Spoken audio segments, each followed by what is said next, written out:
Bapak Ibu Saudara yang kekasih di dalam Tuhan, salam sejahtera buat kita sekalian dan selamat berjumpa kembali pagi ini lewat Renungan Pagi. Sebelum itu mari kita berdoa. Bapa di sorga, kami mengucap syukur kepadamu buat hari baru Tuhan boleh anugerahkan bagi kami boleh nikmati di pagi hari ini. Kami akan merenungkan firman-Mu. Mari Tuhan berkati kami untuk boleh mengerti firman-Mu dengan baik dan benar, dan kami dimampukan untuk melakukannya. Di dalam nama Tuhan Yesus kami berdoa. Amin.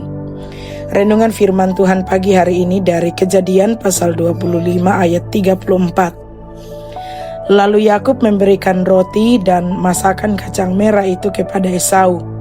Ia makan dan minum, lalu berdiri dan pergi. Demikianlah Esau memandang ringan hak kesulungan itu. Tema renungan kita ialah kehilangan berkat. Nah, Bapak Ibu Saudara, ayat ini berbicara tentang Esau, kakak dari Yakub, yang meremehkan hak kesulungannya sehingga ia menjualnya kepada Yakub adiknya untuk sepiring sup kacang merah.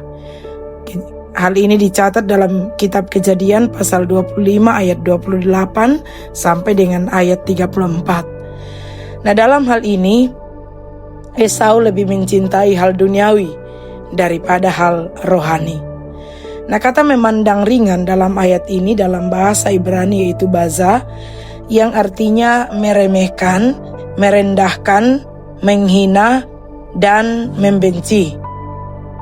Nah, berbeda dengan Esau, Yakub sangat mendambakan hak kesulungan tersebut.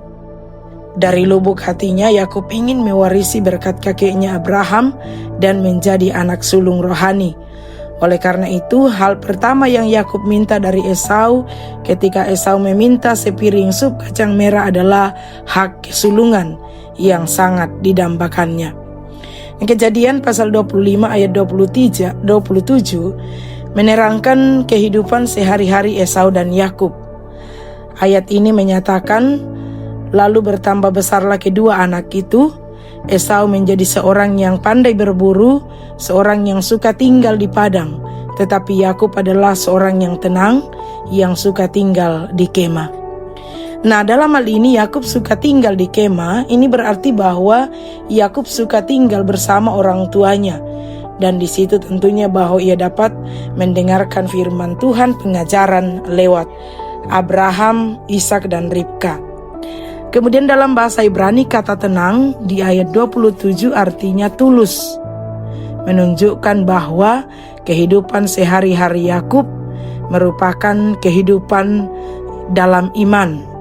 Sebaliknya, Esau tidak suka mendengarkan firman Tuhan dan ia suka berkeliling di padang.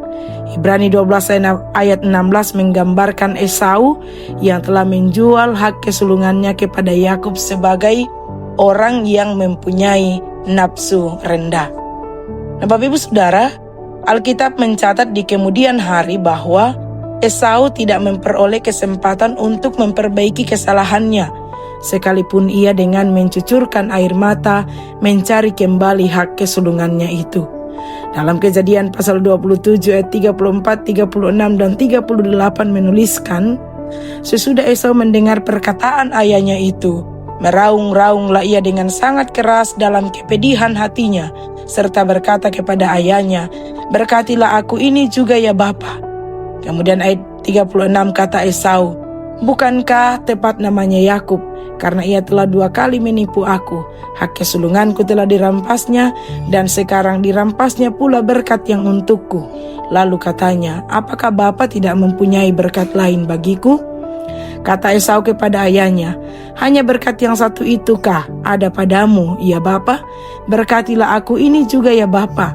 Dan dengan suara keras menangislah Esau. Lalu di ayat 39 dituliskan, lalu Ishak ayahnya menjawabnya, sesungguhnya tempat kediamanmu akan jauh dari tanah-tanah gemuk di bumi dan jauh dari embun dari langit di atas. Bapak Ibu Saudara yang kekasih, Esau kehilangan berkat. Penyebab hal ini dialami oleh Esau adalah karena ia telah meremehkan dan menghina kesempatan yang paling berharga di dalam hidupnya yang telah diberikan Allah kepadanya dan menjualnya dengan sangat murah. Pada akhirnya Allah membuat Ishak memberkati Yakub dengan iman sebagai anak sulung, bukan Esau. Akibatnya Esau kehilangan berkat yang harusnya menjadi bagiannya. Karena itu menjadi awasan bagi kita ialah bahwa hal-hal rohani dan berkat ilahi adalah yang paling penting dan tidak boleh dengan kesenangan atau kebutuhan fisik sesaat kita menukarkannya. Kita harus mampu mengendalikan diri untuk tidak tergoda pada hal-hal yang sementara. Sebaliknya, kita harus mampu mengendalikan diri untuk dapat mendahulukan hal-hal yang bernilai kekal. Dan pilihan hari ini akan mendatangkan konsekuensi jangka panjang. Amin. Atas firman Tuhan, mari kita berdoa. Terima kasih Bapa di sorga buat firman-Mu, kami boleh renungkan bersama. Tuhan memberkati firman-Mu bagi kami semua, kami jadikan sebagai suluh dan pedoman. Berkati kami semua menjalani hari ini, pimpin dan pelihara kami, berkati apa yang kami kerjakan dibuat berhasil oleh Tuhan. Dalam nama Tuhan Yesus kami berdoa. Amin. Demikian renungan firman Tuhan pagi hari ini. Selamat pagi, selamat beraktivitas. Tuhan memberkati kita semua.